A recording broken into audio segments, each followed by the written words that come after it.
I got a letter from my daughter. I was moving into a new home, and the day I moved in and got my keys, I told them to go pick out their rooms. And my son left, and my daughter was still with me. And she went and picked out the room that she wanted in the new house. And she opens up a folder and she hands me a letter. And then she slouched down on the floor and started crying, because a lot of people don't know what the aftermath dealing with the process is like. Like, your kid's in a police station all day talking to detectives and you're not there. You're her protector. And so when you get home and you've had dinner and you think you're going to bed, you wake up at 2 o'clock in the morning to a child screaming, and they can't sleep anywhere else because something might happen to me. Mom, can I sleep with you? Or they're up pacing the floor at 3 o'clock in the morning, and you're wondering, what can you do to calm this down? So you definitely have to go through a therapy process if you don't know any coping skills. Yeah. It happened because I know this person. Like, I didn't cause it. And so I kept having to drive that home in my head so I would remember, like, hey, this happened, but it wasn't your fault. There was nothing that you could do from a hospital bed.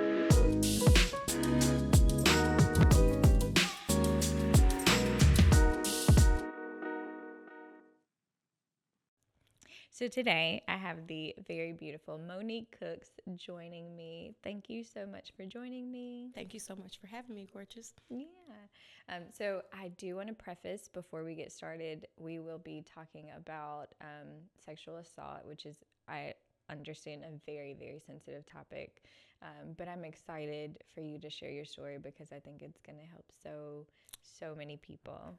I'm excited to share it too, because I think it definitely is something that needs to be more discussed amongst us Black women. Absolutely. And women itself. Absolutely. So your story is not that you were sexually assaulted. No, it pertains to my child and the after effects of it. Because I don't think a lot of people relate to the fact that it affects more than just the person that's being abused. It affects the parents if it's a young child, and other family members and things like that. Okay. And you did get your daughter's permission? I absolutely did. Okay. She knows that we're doing this show and that we're going to be discussing some things pertaining to her. So yes, ma'am. Absolutely. Okay. So tell us a little bit about what happened, how you found out, what that looked like. Oh my goodness. So I went through a divorce. And so after the divorce happened, I got a letter from my daughter.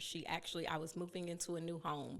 And the day I moved in and got my keys, I told them to go pick out their rooms. And my son left, and my daughter was still with me. And she went and picked out the room that she wanted in the new house. And she opens up a folder and she hands me a letter. And then she slouched down on the floor and started crying. And so I didn't know what to think of it. I was like, oh my God. I was kind of nervous being a mom. It was like, do I open it? Do I comfort her now? What am I supposed to be doing at the moment? And so I opened it and I read it, and it was telling me the story of her being sexually molested by someone that we knew. It was, my ex and things like that I had just moved on from. And so I was just kind of flabbergasted. I was shocked. I didn't know what my next move was supposed to be or how I was supposed to comfort my child. I picked her up off the floor and, I hugged her, and I was just like, okay, we're going to deal with it. We're going to talk about it and things like that. So that was kind of the initial how it happened. Then I called her father. I called my best friend, and they were my comfort buddies and coming up with the plan of how we move forward, like what the future is going to look like for her, because it's very different than what people see on TV. Like, you have this outcry, and then it's all of these things that happen. It's a lot that happens, but it's not the way that you see it on television in real life. It's completely different. So it was just one of those, like, you're kind of lacing up your boots to go to war type of situation, because you don't know what you're facing. And being a woman, the fear of the unknown is the worst for me. So that was a lot. So you said that this was your ex-husband. Yes. That was sexually assaulting your daughter. Yes. Did she kind of tell you how often it happened, or like was it an ongoing thing and she was afraid to tell you? So it wasn't something that was ongoing. I remember in the letter she referenced two main times that she told me about, because I was in the hospital. So it wasn't like I was home. I wasn't there where she could wake me up and tell me or any of that. I had to have surgery. And so I was incapacitated. I'm in the hospital, and you're thinking that, this is safe. This is my husband. I can leave my children. And came out, it was way after the divorce, because now you felt safe that she could disclose to me what happened. But she never went into details with me. She never gave me anything of great magnitude, because as a child, she's a teenager at this time, and she's still one of those, I want to be protective of how much I don't want you to look at me differently type situation. And so it was more of I immediately got her into therapy. We went through the whole legal process and all of those things. And so a lot of what you do see on television of them talking to you, interviewing you by yourself, that is something that happens. So I wasn't in the room with any of those when she talked to detectives, when she had to go do a forensic exam, because of course now from the time that you've reported, from the time that it actually happened, is a time lapse. So of course they do forensic interviews, they do body scans, they do all of these other things that a lot of people don't know unless it's happening to them. Mm-hmm. And so to kind of get you through the legalities of it, of what, can happen next. Are we going to be able to pick up the perpetrator? Are we going to be able to press charges? All of these things are happening really, really fast. And so when those are happening at the same time, I put her in therapy so that she could process it. So if you don't want to tell me, being your mom, because of course it's like, all of us think my parents are my protection. I don't want my mom to go to jail if she does anything or anything like that. And so she talked to her therapist, and she talked to those people that were in her safe space, versus telling me the details. So no, I don't know all of the details of what happened to her, and I don't think that I ever will. And I had to, come to a place to be okay with that. Yeah. But as long as, she was healing and growing past the situation, that's what was more important to me. So Absolutely. We kind of did it that way. Absolutely. So you said you guys went through that entire legal process. Mm-hmm. Was she ever vindicated?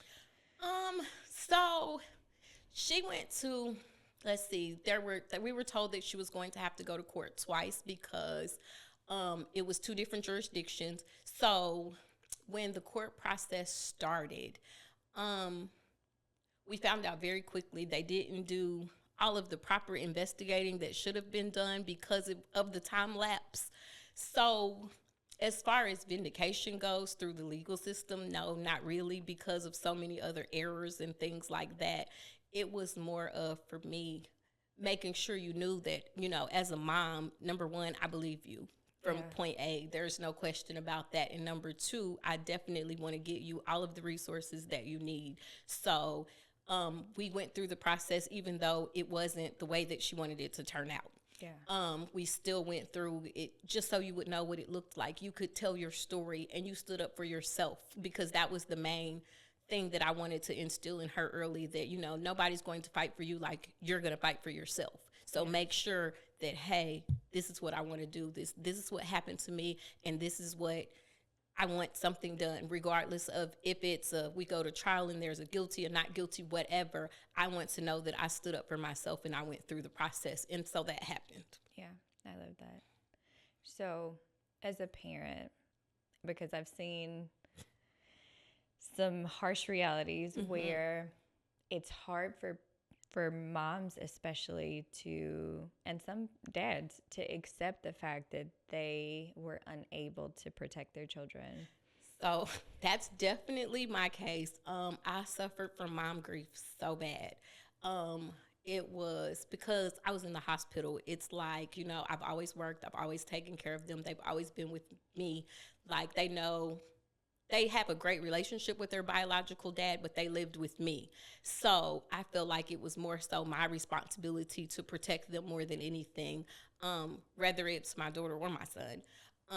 And so you definitely go through that stage of like, oh my God, I wasn't there. I let them down. And so I went through the whole process of apologizing all the time. Like, I am so sorry this happened, because you feel like it's your fault because you let this person in your life. You're the responsible party of introducing this person to your family, to your children, to all of the people that you know, and for it to turn out so negatively, you definitely have a sense of guilt, and a very bad sense of guilt, and it never goes away. Like, you learn how to cope with it, but it never leaves. Yeah. So looking back now, were there any red flags, any warning signs? Um, Crazy part is no. Like, at the whole time we dated, everything was fine. Wasn't until like after we had gotten married, it was kind of like a whole 180. He didn't drink, he didn't do any of that. Then all of a sudden, all of these things started happening heavily, and so at the time, like, I'm noticing the drinking and things like that, but at the same time, I'm ill and I had to have some surgery and I had some health issues, and so I'm trying to take care of me while still being mom and taking care of the children and the household and work and all of these other things. So I can't say that there was just one particular thing that stood out. Like, it would be, we had like regular conversations, like, you know, I have a son and a daughter, so no, I don't need you to take her to dance. I need you to take him to whatever it was at the time. And I think he was in band, like, go to band practice, I'll do this. And so it would be those, like, we end up switching kids, and I'd be like, well, no, you had this one today, I'll do this one, or whatever. And so it was more of those small minor things, but it was nothing that just majorly stood out that I knew about at the time. More so after the fact, I kind of found out other things that were happening that I had no knowledge of. Like, if you'd go check my kid out of school, and of course, I didn't know anything about it because at the time I'm in the hospital, or I was at work or something like that, and no one ever said anything to me. So it was just, you found out more on the back end than you do, and then you kind of reevaluate to see if you saw a red flag. So it was more of that than anything else. Okay. So you were like in the hospital at this time having to go through surgery. These were major surgeries. And you were still trying to work, trying to take care of your children, trying to take care of a husband, a household. What was that time like for you? It was the regular, normal, stressful life woes. It was more of the normal, like I said, I worked the regular 9 to 5. I went from being a housewife when they were up until they were the end of elementary school. When they start going into middle school, I went back to work. And so then I worked the regular 9 to 5 job. And so it was like, hey, I have these things going on. But then I ended up getting really, really sick, and I had to have my gallbladder removed with an emergency surgery. I had to have a hysterectomy done. Like, I had a bunch of stuff back to back to back, where I was kind of out of work. I want to say at one time I was off for almost 2 months because I had complications from surgery and things like that. So when I say I was incapacitated, like, I was incapacitated. I did surgery, went home, got sick, had to go back to the hospital, and all of those things happened just randomly back to back to back. And it was just like, I couldn't change the outcome because I just wasn't as available. Like, my daughter was like, well, Mom, you were sick. Like, I understand, but it didn't change how I felt. Yeah. It didn't change how I felt as a mom, and that I felt like I was supposed to be their protection. Yeah. How was he as a husband during that time? Shockingly, he was an okay husband. I mean, he paid the bills. Other than that, like, we had the normal husband-wife dynamic, the normal, hey, we might go to dinner this day. You may go do your guy thing that day, or I may go out with my girls. We'll have our family time. We went to church on Sunday.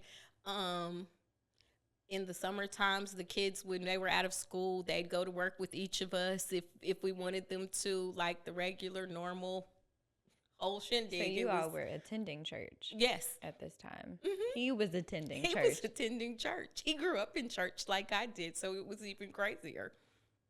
So he was active? Mm-hmm. And was he, like, serving in church? He wasn't necessarily serving because sometimes on the weekends he was, he worked, so he wasn't necessarily serving in a department, but we definitely, if we were both off on a Sunday, we were at church with the kids.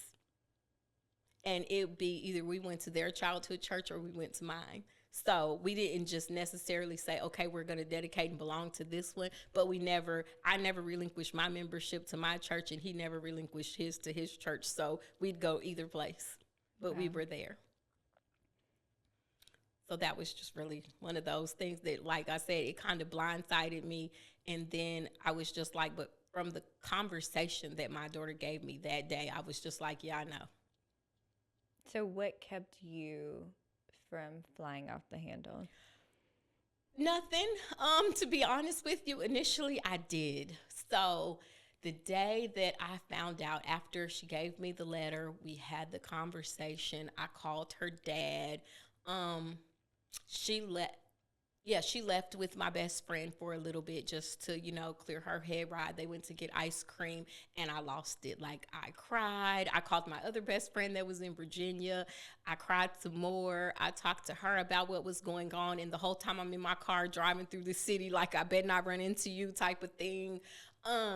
Until her dad called me and was like, where are you? And I was like, driving. And I'm yelling in the phone like everybody does when they mad. I'm screaming at it with held up to my face. And he's like, park your car. I'm about to come find you. And so I told him where I was, and he came, and me and him had a conversation. And he was just like, look, regardless of us not being together, regardless of any of the circumstances right now, number one, I know it's not your fault. You're one of the best moms I know. Like, you've always protected our kids. So stop thinking that this is something that you need to fix. Like, we have to go through the process because that's what we just promised our little girl. And so that was kind of like the moment where I calmed down and I, got myself together, and I went and sat at the beach, and I just thought about like what was next for her, what was next for us, and what it was going to look like from a mom's perspective. Like, I got to get me together because if I break, they're going to shatter. So I know that I had to, just bend and pivot a little bit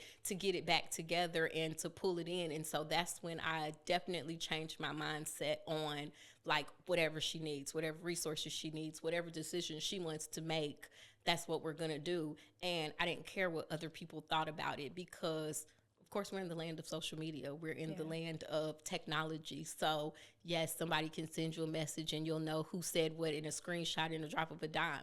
But it was just like I had to tune out the world and be in tune with my children and with myself so that we could get past this because I didn't know what it was about to look like. Yeah.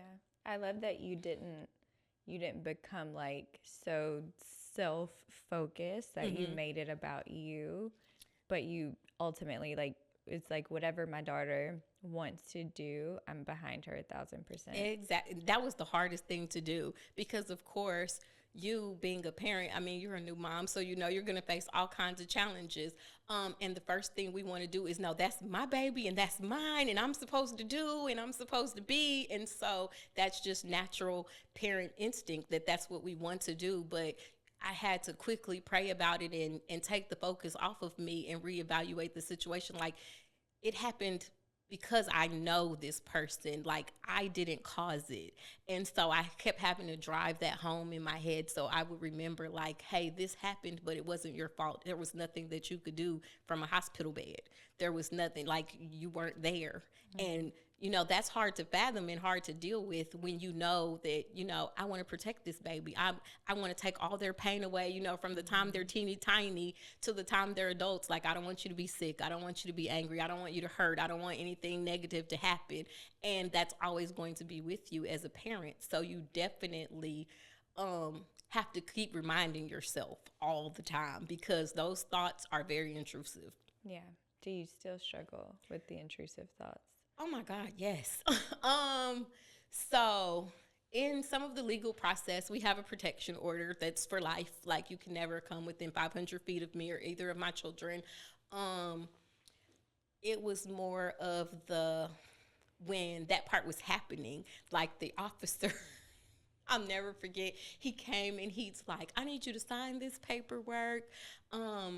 I need you to sign for both your children, and these are the legalities of it. This is, we have to know your address. We have to know where you work and all of this, because if you're going to tell a person they can't be around somebody, you got to tell them where they can't go. And I was like, absolutely not.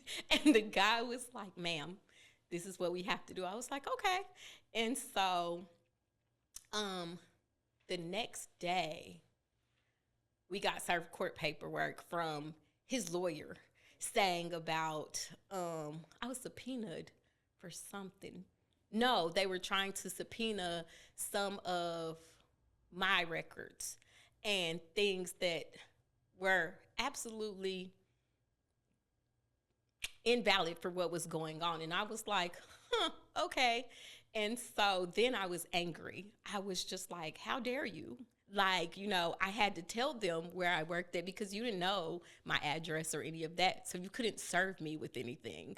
And so now I'm getting this paperwork and I'm like, okay. Like, see, God, they trying me right now. They trying my gangster. Like, this is we gonna take it there. And so then, of course, you still have to knuckle back down and remind yourself, like, it's not about you.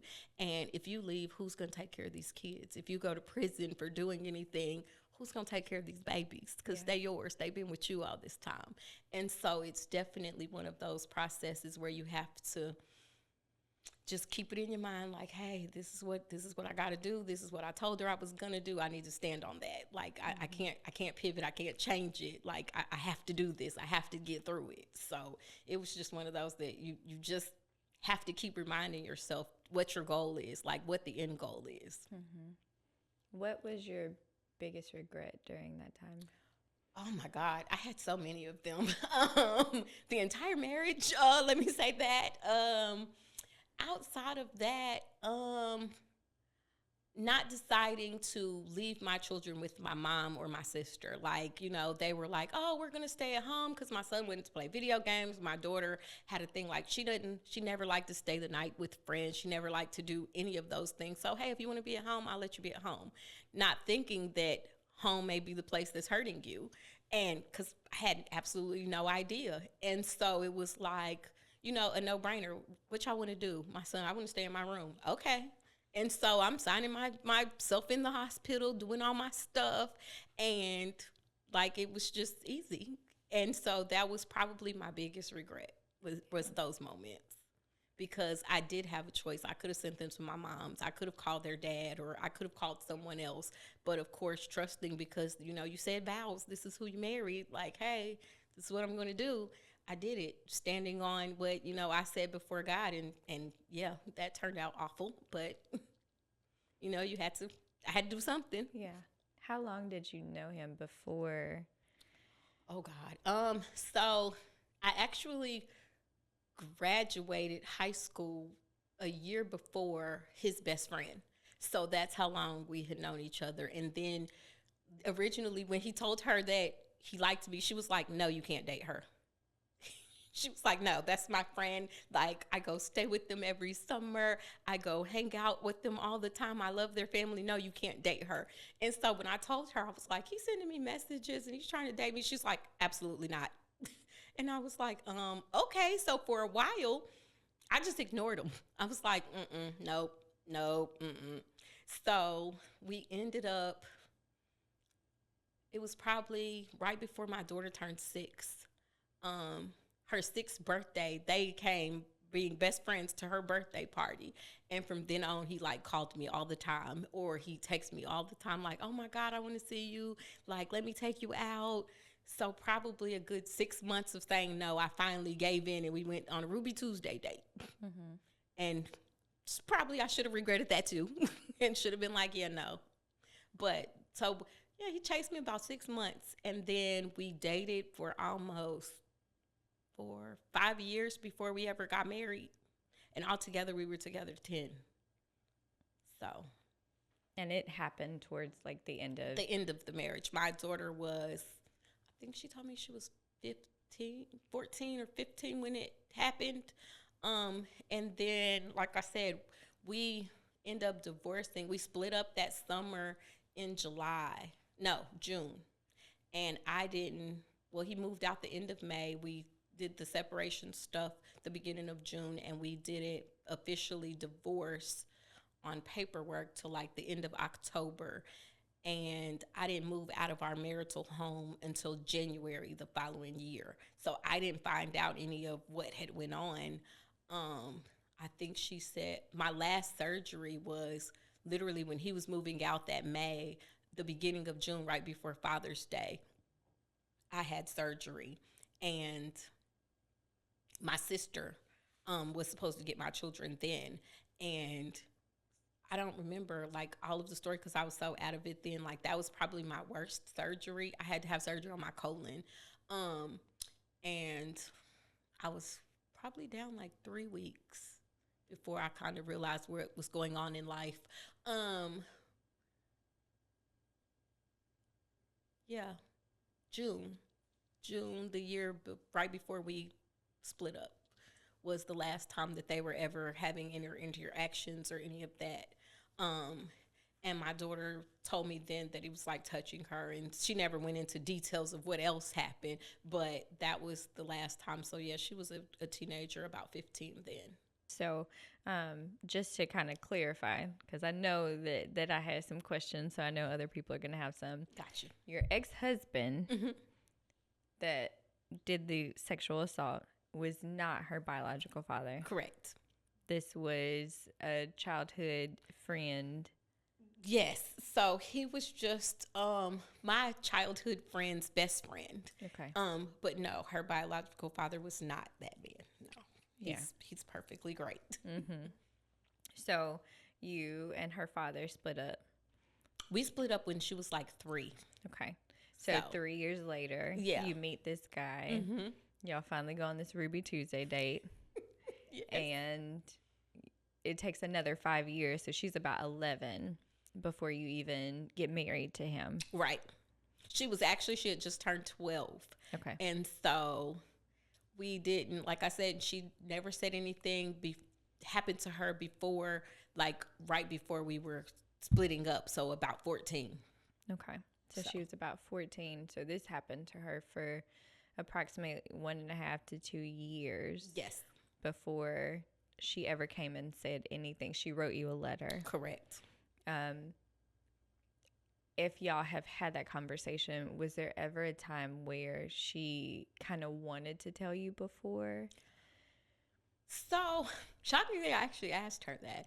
And she said that she was always scared to because, unbeknownst to me, there were personal threats. You can never tell your mom. You can never tell anybody. Those types of things that predators normally do that keeps you quiet. And so she was like, no, I never was going to, like, I literally felt safe once we left that house, once you left that marriage and, the new space. Like, I had already wrote the letter to you, but I never gave it because we still lived there. I still had memories. I still had, like, she started having really bad nightmares and things. And I'm thinking, it's the transition of going from, middle school, you're getting ready to go to the high school, other things that are going on. Never once crossed my mind, like, something's happening to my baby. And so, yeah, like, it was just one of those things that she was like, no, I would have never. Yeah.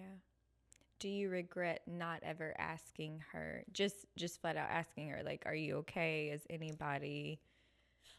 So I didn't ever ask her, was anybody doing anything to her, but she went through this one spell of saying that she just felt like she was a horrible person, that she allowed horrible things to happen. And I was just like, I didn't understand it. And so it was like, when I knew I was getting a divorce, I put them in therapy. And so that was one of the things that the therapist and I, we were talking about, that she felt this way, that she felt like she was a horrible person. She allowed horrible things to happen.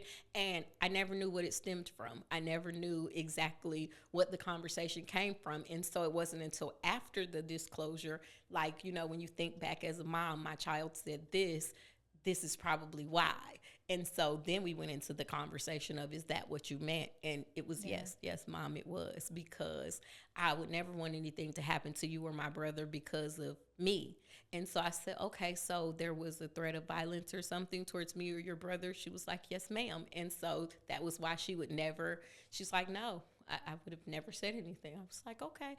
I said, so what made you tell me now? And she said, I felt safe, Mommy. I felt safe, like the new house. Like, we didn't even have any furniture in there.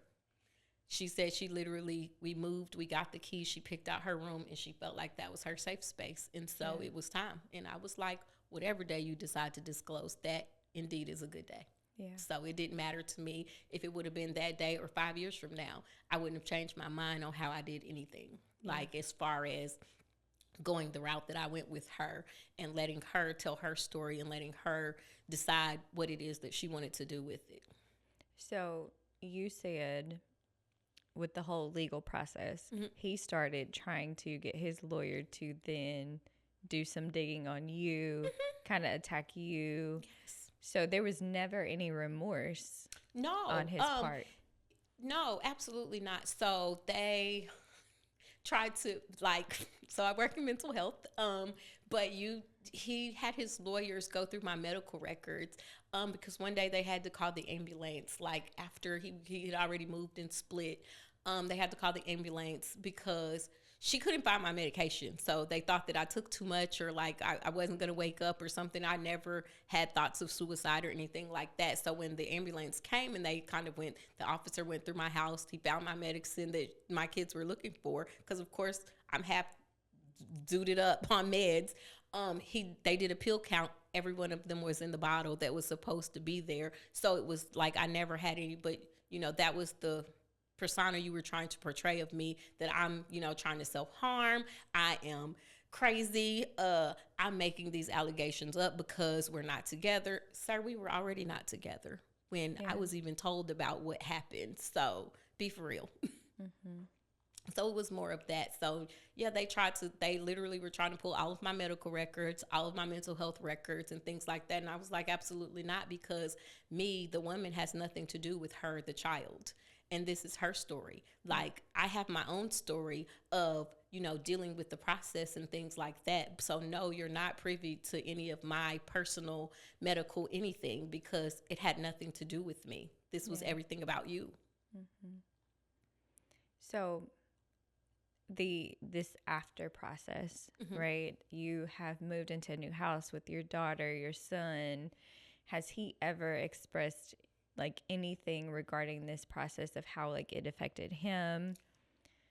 So my son's the overprotector, because of course he's the only boy. So he feels like we're his girls. We're the world to him. Like, he's one of those, he's a very laid back spirit, but if you ever want to see him mad, say something about his mama or his sister and you're going to think you met the Incredible Hulk, because it's a whole nother person. And I'd be like, well, no, you don't have to be like that. Like, people are entitled to their own opinion. No, they're not, Mom.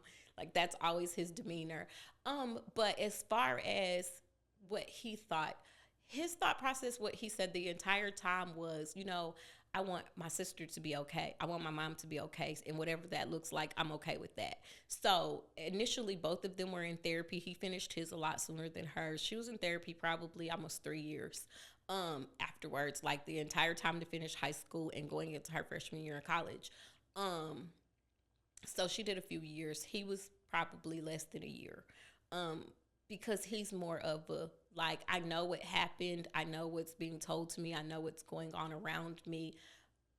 I've processed it and I'm okay. Like, as long as you're okay, I'm okay. And so that's mainly his stance on it. Because, guys process a little bit different than us. Tell me about it. Yes, so he's one of those. He's definitely, that's his, but he wants to protect mom and sister at all costs, all the time. Okay, so you said you work in mental health. Did you ever go to therapy behind it? I absolutely did. So not only did I put them in therapy, I had to put myself in therapy because my mom guilt was overwhelming. Like, I went through an overwhelming feel of depression. I didn't necessarily have a lot of anxiety, but it did give me some anxiety dealing with some things. So yeah, you can't work in the therapy world in mental health and not believe in the process. So yes, I had my absolute, like I said, that's when I found out mom guilt is a real thing.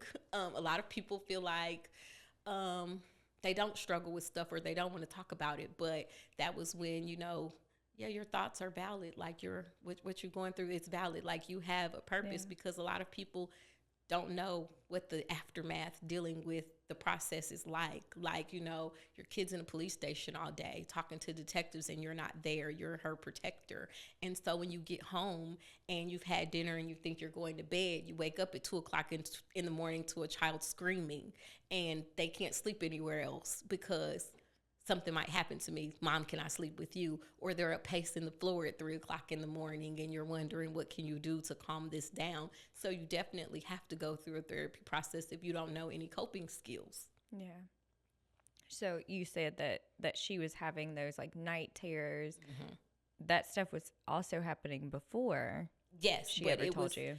It was more so, like I said, now I could understand why it was happening because I didn't know before. So I didn't have any coping skills to help her. So it was just like, if she was up before, she didn't come in my room and tell me. She didn't come in there. Like, my son somewhat knew, but he didn't really disclose either because, of course, they're siblings. They're 2 years apart, and they're like Bonnie and Clyde. They thick as thieves. So it would be like I'd go and I'd find them in the morning, and he'd be sleeping on a pallet in her room, or he'd be at the other end of her bed like, oh, I just came to sleep with my sister. Okay. Or she'd be somewhere in there with them, and I'd be like, what is going on here? Or they have those big beanbag chairs. You'd be to stack 2 of them up, and now that's where I come in, you're on the beanbag with some cover. And I'm like, what is going on? Why are you in here? So, like, they had their own little brother-sister bond of, hey, if I'm having a bad dream, I'm having a nightmare, and I'm coming in your room, this is what we gonna do, type situation. And so I absolutely didn't have any clue about it before. But once, I knew, then I knew how to deal with it some more. Like, I went and made sure I got some coping skills, some, whether it's some deep breathing techniques, whether it's, hey, you can come lay with me, you can come and calm down, let's have a glass of water, let's sit, if you want to go walk, we can do that, or whatever, to make her feel safe. So you went through that whole process. Did it ever make you be like, I'm never dating again, never getting married again, never? Absolutely. So at first it was like, you hate everybody. No, I don't. Don't even look at me. Like the meme on Facebook, I like you, don't worry, you'll stop. Like that type of situation. Like, you didn't want anybody to like you. You didn't want to feel safe.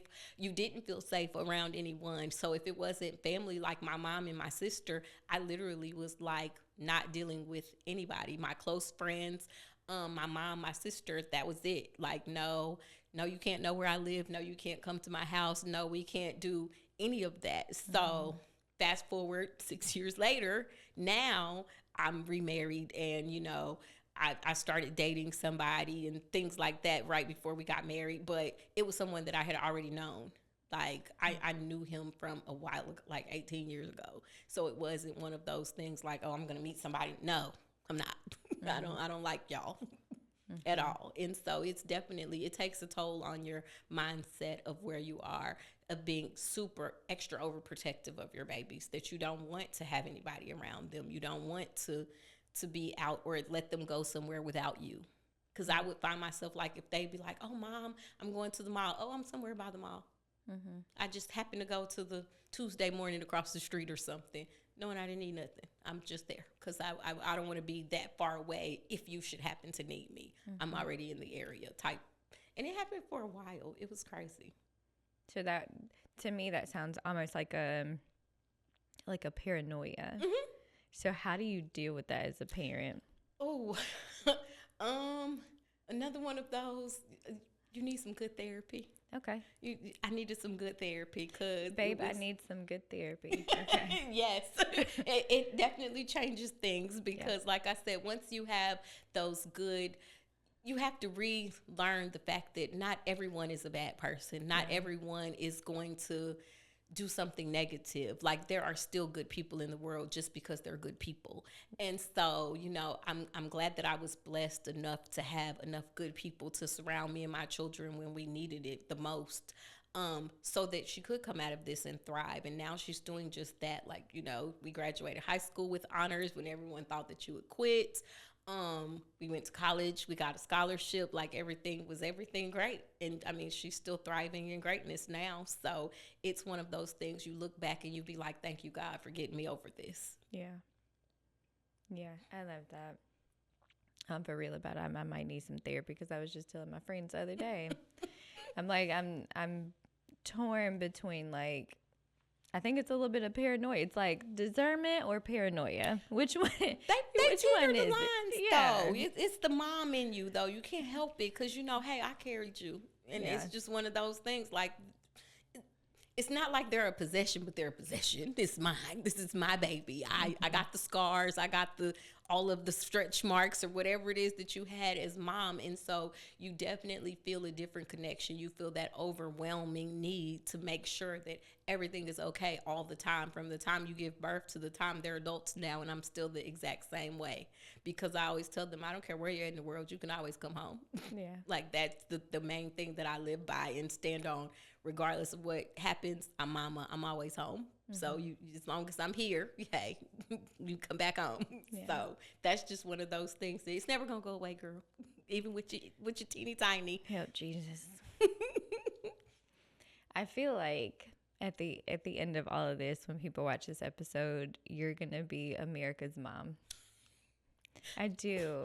I try to just be their mom, just their mom. Everything else is just one of those things. Like, you have to live through the process. Like, I believe in all those old cliches that, while you're going through it, grow through it. Like, God is going to continue to bless you, that you're gaining something. You got to surround yourself with those people that do have a higher level than you do. Like, I'm never the smartest person in the room. I surround myself with somebody that I can sit next to and learn from. So I needed those things. I needed all of the gifts that they gave me. I needed all of the advice, all of the therapy, all of everything great that transpired from the situation, because if not, my children wouldn't be as great as they are now. To say you have 2 children in college, they both graduated honors, they're both going to college on scholarships, like, that's a big deal that we don't highlight enough, that regardless of what you went through, you can still get through it and still become whatever it is that you want to do.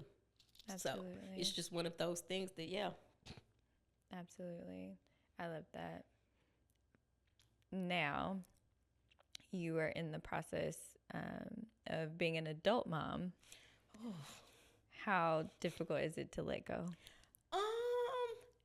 Definitely a lot more difficult. So both of them, so my son actually had moved out. He had went off to school and decided that he hated it. He didn't want to live on campus. So he came back home and he goes part-time online. My daughter, she graduated high school for culinary and was supposed to go to Johnson & Wales. Well, COVID happened, and Johnson & Wales, the campus she was supposed to go to, shut down. And so they were shipping those students from Florida to North Carolina. And she was like, absolutely not, Mom. I am not going over there. So she ended up staying home, and MGCCC gave her a scholarship. She went there. And now she's shifted gears altogether. Now she's going to nursing school. And so it's just one of those. Now my son's like, Mom, I'm going to transfer to school in Florida. So next semester he'll transfer to Orlando, Florida. He's going for mechanical engineering. So I have to let go, because now he's ready to venture out on his own. But he got an apartment, and all of those things are already lined up for him. And she is still at home doing the hang out with mom thing. And I love that for us, because I wasn't ready to let go all the way. I was tugging at my heartstrings like, no. So I think it'll be fine. I think she did great with culinary. So switching over to nursing school is going to be another project. But as long as I keep my babies close, I'm okay with that. It doesn't bother me. I'm not like, you're 18, get out. No. I want you to be great. So I want you to be set up for, to break those generational curses and keep growing. So. Yeah. I want to go back. You said that basically, like, you still had your faith through this whole process. Jesus. How were you able to? So it wavered some. I can't lie and say that, you're not mad at the world. You're not questioning God and things like that, because naturally when bad things happen, that's a natural human reaction. It's a trauma reaction. So you can't help it. But at the same time, I grew up in Baptist church. So I know, when you're done doubting, when you're done, doing all of the normal processing things that you're going to do, that you still have to go back to your roots. And my roots will always be Baptist church. My roots will always be taking it to God in prayer. Like, that's going to be the main thing that keeps me focused. And that was the main thing that helped to get me through, because it was one of those, you got an ugly cry. You know, that ugly cry, you got to get on your face, not just on your knees. You down there crying and ugly snotting and all. Yeah, it was one of those. Because, God, I need you to get me through this. I need you to make sure that you build me up in areas that I didn't know I needed to be built up in, because I need to be that strong, not for me, for them. I can take whatever the world throws at me, but I want to be the shield for my babies. I want to get in front of whatever, because that's what they need me to be right now. I feel like I failed at this part, but I'm going to stand strong at this part. And that's what it was for me. And that was always my prayer. Because a lot of people in charge, do you forgive? Like, are you going to be able to forgive? And my first answer was absolutely not. Yeah. And people would be like, why? I said, because you didn't have to deal with the aftermath. One lady even told me I never forget. Well, people forgive murderers all the time. And I said, well, ma'am, it's a little bit easier because you don't have to deal with a crying child at 3 o'clock in the morning that's screaming, crying from nightmares and terror, versus someone that's deceased and you've put them in the ground. So it's a lot easier to give someone forgiveness for that, versus you having to go through and sit where I sat and go through what I went through to get my child to be where she is today. So you could never understand my shoes that I walked in. So you can never understand why I would question some things that I questioned. Now, did I go back and, you got to issue some apologies, whether it was to the children, to the church, to whomever, that happened too. But it's always in a part of the process. Like, you have to, your process isn't going to look like anybody else's. And a lot of people don't take that part into accountability when they're going through things. Like, my story isn't going to be your story. My story isn't going to match someone else's when they feel like they dealt with mom guilt or they dealt with the aftermath of it, because theirs is going to be completely different. So it was just one of those. But yeah, originally, no, I was just like, no, I'm mad at God. I'm mad at everybody, because why did this happen to me? Why did it happen to my baby? And it was one of those things. Yeah. I definitely think it depends on what's the most difficult thing for you. Like, this might have been your most difficult trial, whereas murder might have been someone else's, because they don't have that kid to cry. Like, they wish they'd had him to cry at 3 o'clock in the morning, But I think us as naturally as a people, you can process death more than you can process trauma. And a lot of people don't really gauge it like that, but I always have, because as in the Bible, it tells you, as you live you shall die. Like, we grew up with that notion in your mind all of the time, but it doesn't tell you all of the other things that come along with living. Like, it's sure you got a birth date, you're gonna have a death date, you just don't know the time, the day, the hour, all of those things that everybody preaches in church. And so I think for me, it's easier to process, like, the stages of grief. Like, you can, the grief of you can grieve a relationship, you can grieve someone that passed away, you can process those things, you can look that up.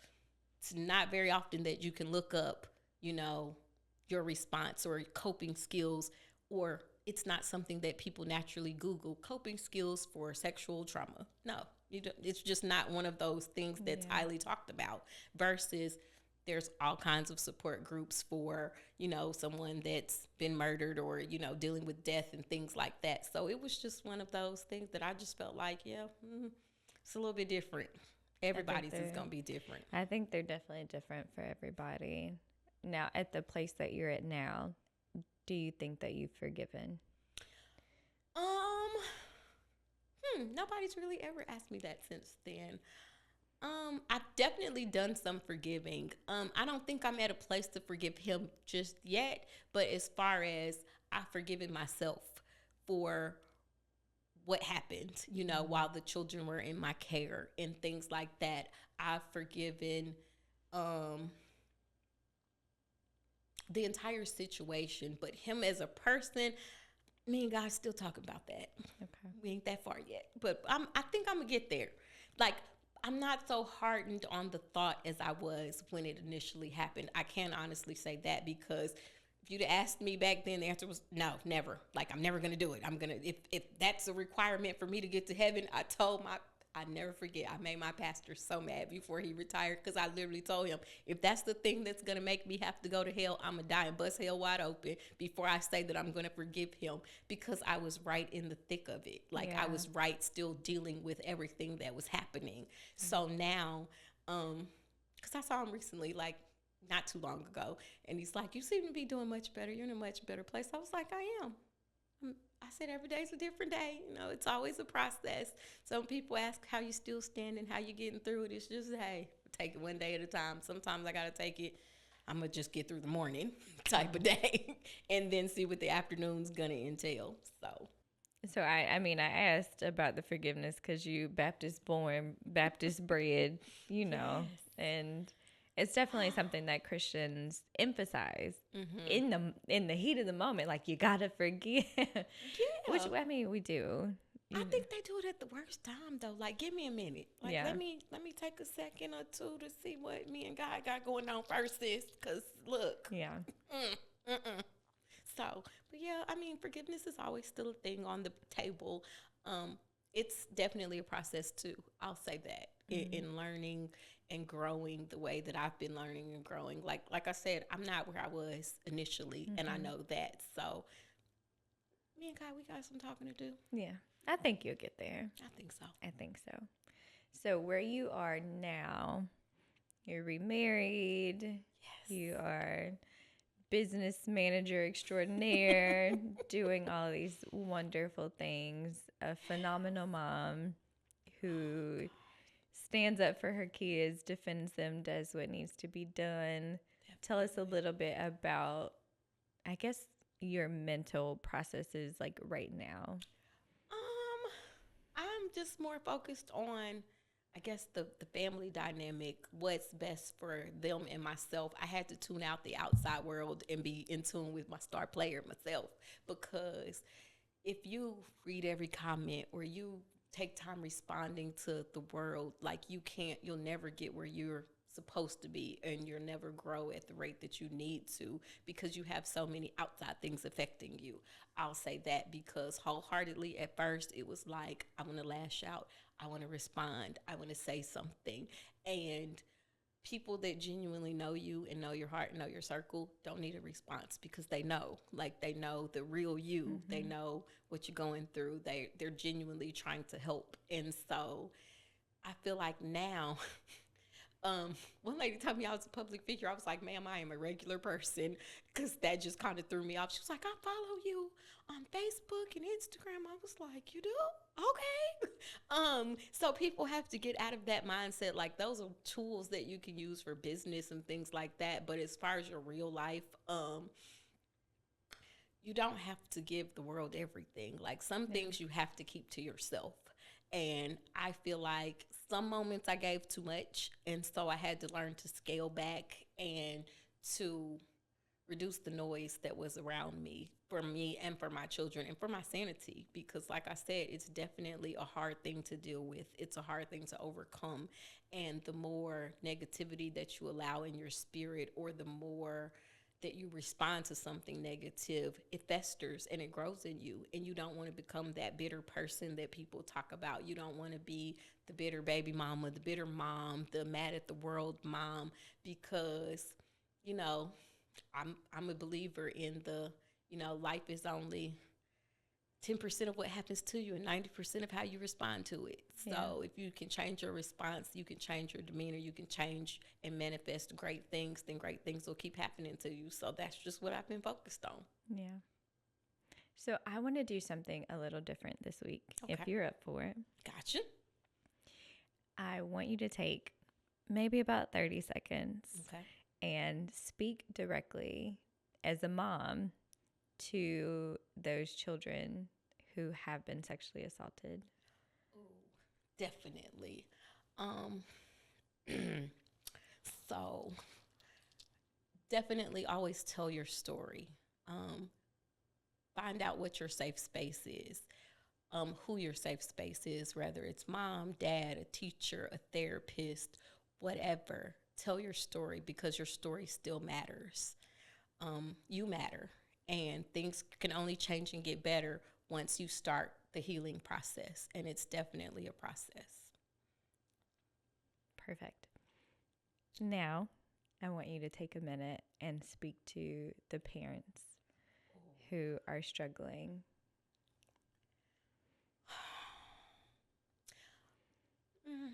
Okay.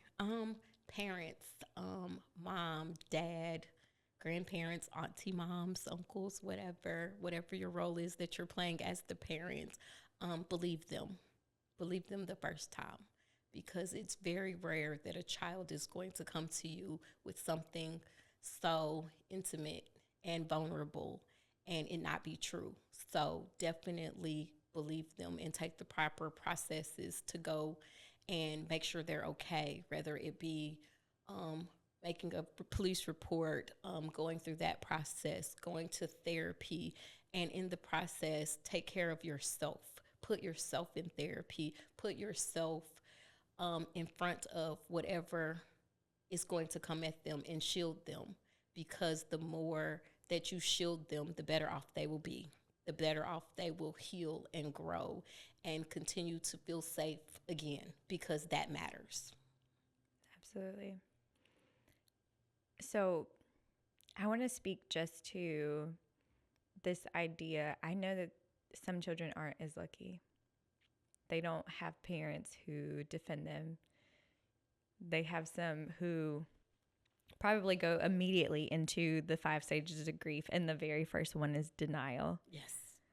And they say that couldn't have happened to you, and it's more because they focused on themselves. Like, I couldn't have let that happen to you.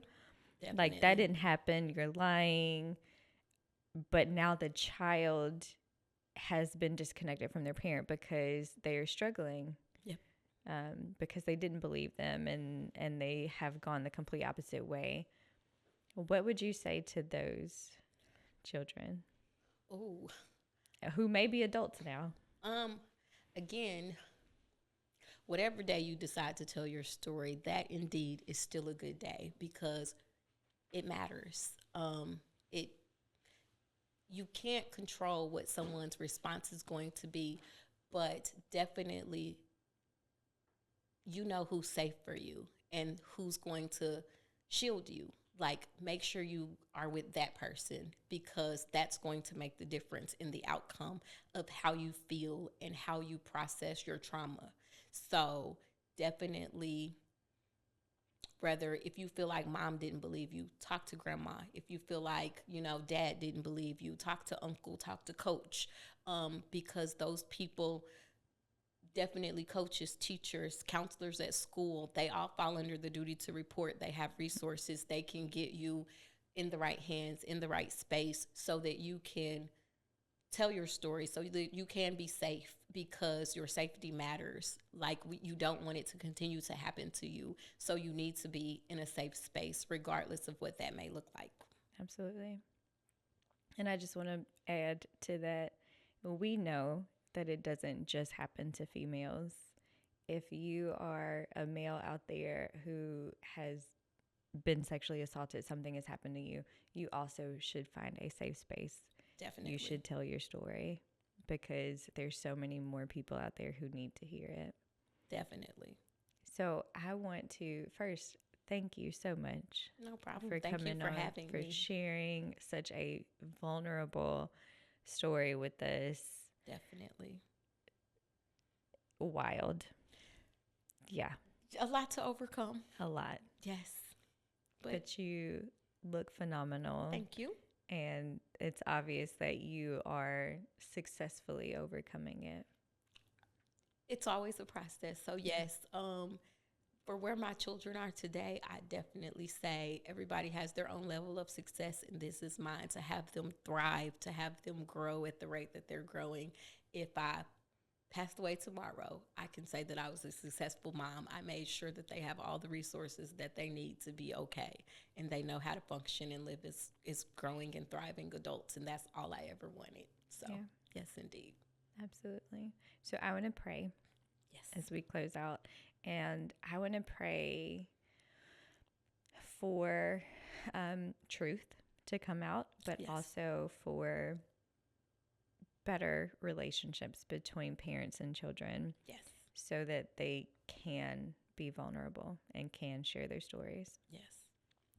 Father, I thank you so much for this story, this actual life event. We know that although it was not a pleasant experience, it was terrible. I thank you, Father, that you don't waste anything and that you're using even this for your glory. I pray now that you would begin to mend the mother-daughter relationships, the father-son relationships, so that truth can be the foremost thing. I pray that you would continue to build their bonds stronger and closer together so that they can tell their story, so that they can be honest about what's happening to them, so that generational curses can begin to be broken. I thank you, Father, that mothers and daughters will be honest with one another, that sons and fathers will be honest with one another so that these things don't continue to be passed on from generation to generation. And Father, I thank you for Monique, for her daughter and her son. I pray that you would bless them. Bless the works of their hands, Father. I pray that you would continue to help them to succeed and excel in everything that their hands touch. I pray that no negative effects, no lasting repercussions will come from this. But Father, I pray that your blessings would be upon them. And I just thank you for it all now. And it's in the mighty name of Jesus Christ that we do pray. Amen. Amen. Yes, indeed. Thank you so much for joining me. Thank you for having me, and thank you for such a great platform for us to be able to share things like this on, because it is so needed these days. You're amazing. Thank you.